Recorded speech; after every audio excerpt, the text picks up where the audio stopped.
இந்த 2026ஆம் ஆண்டு வருட கிரகங்களினுடைய நிலைகள் என்னன்னு பார்ப்போம். சந்திர தசை நடக்கிறதுனால நீங்கள் எடுக்கக்கூடிய முடிவு உங்களுக்கு சாதகமாக இருக்கும். உங்கள் தாயாரின் உடல்நிலை இந்த சந்திர தசையில் நல்லா ஹெல்த்தியாக இருக்கும். அப்படி இல்லைன்னா உங்களுக்கு மன உளைச்சல், மன அழுத்தம் வரும். காரணம் என்னென்னா, உங்கள் ராசியிலே சிம்ம ராசியிலே கேது பகவான் இருக்கிறார். 7ஆம் இடத்துல ராகு பகவான் இருக்கிறனால உங்களுக்கும் பார்ட்னர்ஸ்க்கும் பிரச்சனை வரக்கூடிய வாய்ப்புகள் இருக்குது. அஷ்டம சனி நடக்குது. அதனால் வண்டி வாகனத்தில் போகும்போது மட்டும் கொஞ்சம் சேஃப்டியாக போயிட்டு வாங்க. குரு உங்களுக்கு வீடு மனை வாங்கக்கூடிய யோகத்தை தருவார். கடன் இருந்ததுன்னா கடன் அடைக்க வழி பிறக்கும்.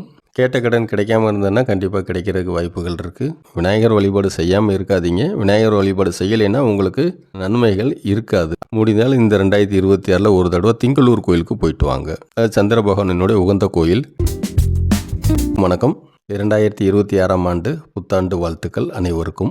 இந்த பதிவில் சிம்மராசி மக நட்சத்திரம் 30 வயது முதல் 40 வயது வரை உள்ளவர்களுக்கு தசாபுத்தியின் அடிப்படையில் இந்த 2026ஆம் ஆண்டு பலன்கள் எப்படி இருக்குன்னு பார்ப்போம். உங்களுக்கு தசை அடிப்படையில் இந்த 2026ஆம் ஆண்டு பலன் பார்ப்பதற்கு முன்பு இந்த 2026ஆம் ஆண்டு வருட கிரகங்களினுடைய நிலைகள் என்னன்னு பார்ப்போம். அதாவது சனி பகவான், ராகு பகவான், கேது பகவான் மற்றும் குரு பகவான் எந்த ராசியில் இருக்கிறாங்க அப்படிங்கிறத இப்போ பார்ப்போம். இந்த ஆண்டு முழுவதுமே சனி பகவான் மீன ராசியில் தான் இருப்பார். அதாவது சிம்ம ராசிக்கு 8ஆம் இடத்துல சனி பகவான் மீன ராசியில் தான் இருப்பார். அதில் எந்த மாற்றமும் இல்லை. அடுத்து ராகு பகவான் கும்பராசியில் இருப்பார். சிம்ம ராசிக்கு 7ஆம் இடத்துல ராகு பகவான் கும்பராசியில் இருப்பார். அடுத்து கேது பகவான் ராசியிலே இருப்பார். சிம்ம ராசியிலே இருப்பார். ஜென்ம கேது உங்களுக்கு நடக்குது. ராகு பகவானும் கேது பகவானும் இந்த வருஷம் டிசம்பர் முதல் வாரம் வரைக்கும் அதே இடத்துல தான் இருப்பாங்க. அதாவது ராகு பகவான் கும்பராசியில் தான் இருப்பார். கேது பகவான் சிம்ம ராசியில் தான் இருப்பார். அதாவது உங்கள் ராசியில் தான் இருப்பார். அடுத்து குரு பகவான் சிம்ம ராசிக்கு இப்பொழுது 11ஆம் இடத்துல இருக்கிறாரு. அதாவது ஜூன் 2ஆம் தேதி 2026ஆம் ஆண்டு வரைக்கும் மிதுன ராசியில் தான் இருப்பார். அடுத்து ஜூன் 3ஆம் தேதி குரு பகவான் மிதுன ராசியிலிருந்து கடக ராசிக்கு பெயர்ச்சி ஆகிறார். அதாவது சிம்ம ராசிக்கு 12ஆம் இடத்துல பெயர்ச்சி ஆகிறார். 12ஆம் இடம்ங்கிறது கடகம். கடகத்தில் குரு பகவான் பெயர்ச்சியான உச்ச குருன்னு சொல்லுவோம். ஏனென்றால் கடகத்தில் தான் குரு பகவான் உச்சமடைவார். கடகத்தில் குரு பகவான் இருக்கும்போது எல்லா ராசிக்குமே அனுகூலமாக தான் இருக்கும்.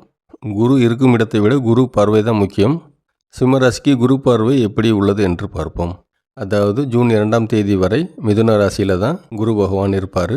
மிதுன ராசியிலிருந்து 5ஆம் பார்வையாக சிம்ம ராசிக்கு 3ஆம் இடமான துலாம் ராசியை பார்க்கிறார். அடுத்து 7ஆம் பார்வையாக குரு பகவான் சிம்ம ராசியின் 5ஆம் இடத்தை, அதாவது தனுசு ராசியை பார்க்கிறார். அடுத்து 9ஆம் பார்வையாக குரு பகவான் சிம்ம ராசிக்கு 7ஆம் இடம், அதாவது கும்பராசியை பார்க்கிறார். இது ஜூன் 2ஆம் தேதி வரை இந்த பார்வை இருக்கும். இதற்கு பிறகு ஜூன் 3ஆம் தேதி கடகத்திலிருந்து குரு பகவான் 5ஆம் பார்வையாக சிம்மத்தின் 4ஆம் இடமாகிய விருச்சகத்தை பார்க்கிறார். அடுத்த சிம்ம ராசிக்கு 6ஆம் இடமாகிய மகர ராசியை பார்க்கிறார். அடுத்து குரு பகவானின் 9ஆம் பார்வை சிம்ம ராசிக்கு 8ஆம் இடம், அதாவது மீன ராசியை பார்க்கிறார். இப்போ முதலில் உங்களுக்கு எந்த வயதில் என்ன தசை நடக்குது அப்படிங்கிறத பார்ப்போம். சிம்ம ராசி மக நட்சத்திரத்தில் பிறந்தவர்களுக்கு நீங்கள் பிறக்கும்போது கேது தசை நடந்திருந்திருக்கும்.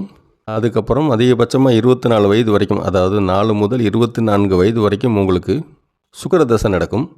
24 வயது முதல் 30 வயது வரை உங்களுக்கு சூரிய தசை நடக்கும்.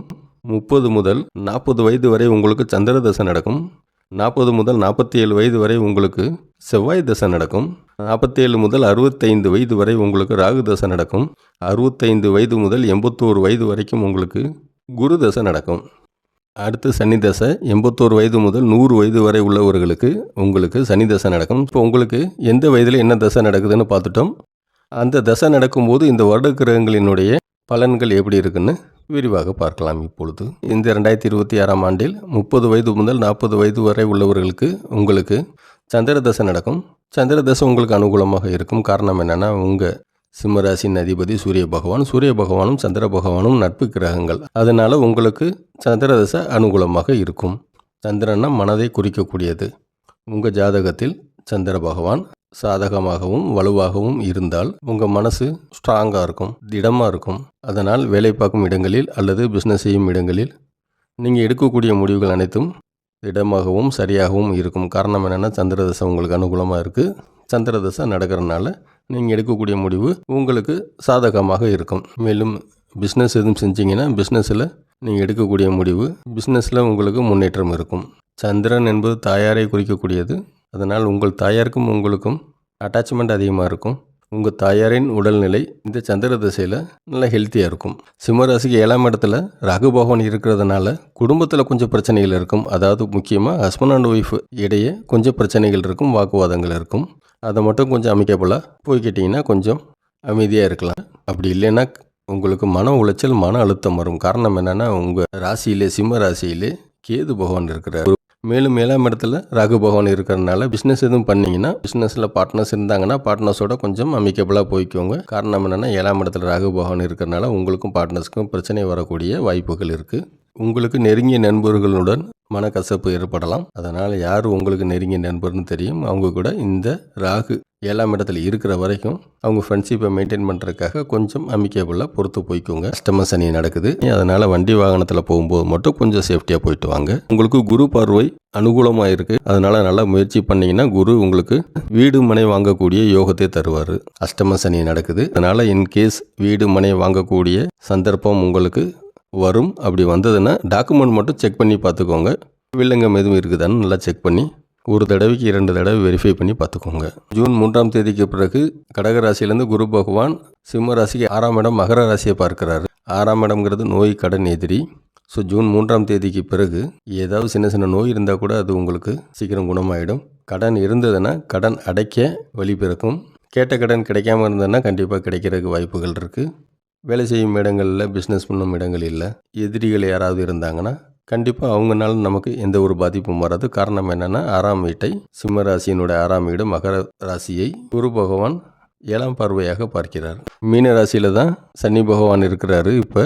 அதாவது உங்களுக்கு அஷ்டம சனி நடக்குது. அஷ்டம சனினால் உங்களுக்கு வேலை வாய்ப்பில் தடை இருந்ததுன்னா, வேலை வாய்ப்பில் பிரச்சனைகள் இருந்ததுன்னா, வேலை பார்க்கும் இடத்துல பிரச்சனைகள் இருந்ததுன்னா ஜூன் 3ஆம் தேதிக்கு பிறகு குரு பார்வை மீனராசியை பார்க்கறதுனால உங்கள் 8ஆம் இடம், அதாவது சிம்ம ராசிக்கு 8ஆம் இடத்தை பார்ப்பதால் அஷ்டம சனி தாக்கம் நல்லா உங்களுக்கு குறைஞ்சிரும். நல்ல வித்தியாசம் தெரியும் ஜூன் 3ஆம் தேதிக்கு பிறகு. இதில் பார்த்தீங்கன்னா தெரியும், ஜூன் 2ஆம் தேதி வரைக்கும் குரு பகவான் துலாம் ராசியை பார்க்குறாரு. துலாம் ராசி உங்களுக்கு 3ஆம் இடம். 3ஆம் இடம்ங்கிறது முயற்சி ஸ்தானம். முயற்சியை எடுக்க வைப்பார் யார்? குரு பகவான். முயற்சி நல்லா எடுத்ததுக்கப்புறம் குரு பகவான் கடகராசிக்கு வந்தோடனே ஜூன் 3ஆம் தேதிக்கு பிறகு இன்கேஸ் பிஸ்னஸ் பண்ணால் பிஸ்னஸில் கண்டிப்பாக முன்னேற்றம் இருக்கும், லாபம் இருக்கும். வேலை பார்க்கும் அன்பர்களுக்கு வேலை பார்க்கும் இடத்துல இது வரைக்கும் இருந்த பிரச்சனையெல்லாம் குறைஞ்சி வந்திருக்கும். 2026 கண்டிப்பாக பெட்டராக தான் இருக்கும். 2026ஆம் ஆண்டு அனுகூலமாக இருக்கும் அப்படின்னு சொல்லிட்டோம். இருந்தாலும் கடவுள் வழிபாடுன்னு ஒன்று இருக்கு இல்லையா, அதை செய்தோம்னா அனுகூலம் உங்களுக்கு அதிகமாக இருக்கும்.